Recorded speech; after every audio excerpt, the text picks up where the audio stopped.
आज की दुनिया के अंदर स्वार्थपूर्ण संबंध हैं।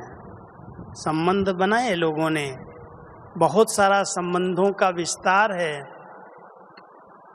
लेकिन वो संबंध नहीं रहे, वो बंधन बन गए। और वो संबंध जो थे वो स्वार्थ वाले हो गए। जब तक किसी के पास कुछ है, किसी से कोई चीज़ प्राप्त होती है, तब तक संबंध है। और जब देखते हैं ये तो हमसे ही ले लेगा, तो उससे संबंध दूर हो जाते हैं। इसलिए कलयुग में वास्तव में संबंध तो हैं, लेकिन वो संबंध बंधन बन गए, स्वार्थ वाले संबंध हो गए। इसलिए परमात्मा ने हम सब बच्चों को बहुत सुंदर विधि बताई कि बच्चे अभी ये संबंध जो तुमने लौकिक से बनाए, ये सब संबंध ट्रांसफर कर दो, एक मेरे से सर्व संबंधों का सुख लो। माता पिता बंधु सखा स्वामी सतगुरु। और बहुत रमणीक कहता है, बच्चे आजकल लोगों का प्यार बच्चों से बहुत होता है। बुढ़े हो जाते हैं, बुजुर्ग हो जाते हैं, तो उनका अपने पोत्रों से बहुत प्यार हो जाता है, दोत्रों से प्यार हो जाता है।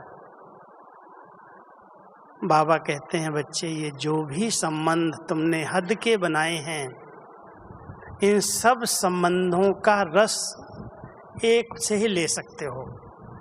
वो ऐसे निराकार बिंदु है जिसको अगर पिता के रूप में, शिक्षक के रूप में, सतगुरु के रूप में, तो हम सब रोज उनकी पालना ले ही रहे हैं। रोज पिता ने हमें अलौकिक जन्म दिया, एडाप्ट किया, ब्रह्मामुख वंशावली बनाया।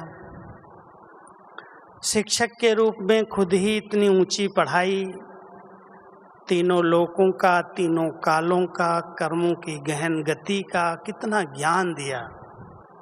एक एक बच्चे को त्रिनेत्री त्रिकालदर्शी बना दिया, स्वदर्शन चक्रधारी का टाइटल दे दिया।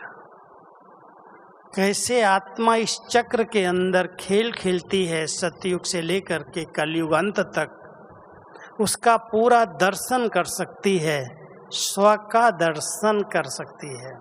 एकाग्रता से किया गया कार्य फलदायी होता है। सुखद परिणामों के लिए एकाग्रता को अपने स्वभाव का स्थायी अंग बना लेना चाहिए।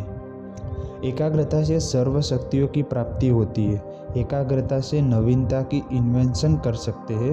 एकाग्रता से किसी भी आत्मा का आह्वान कर सकते हैं, किसी भी आत्मा को दूर बैठे श्रेष्ठ संकल्पों द्वारा सहयोग दे सकते हैं, और किसी भी आत्मा के विचारों को या उसकी आवाज़ को कैच कर सकते हैं। एकाग्रता से परखने की शक्ति स्वतः बढ़ती है। एकाग्रता की शक्ति से दूर बैठे भी भटके हुए, परेशान, दुखी, अशांत, रोगी आदि व्यक्तियों को शांति, शक्ति, शुभ, कल्याणकारी व निरोगीपन का वरदान दे सकते हैं।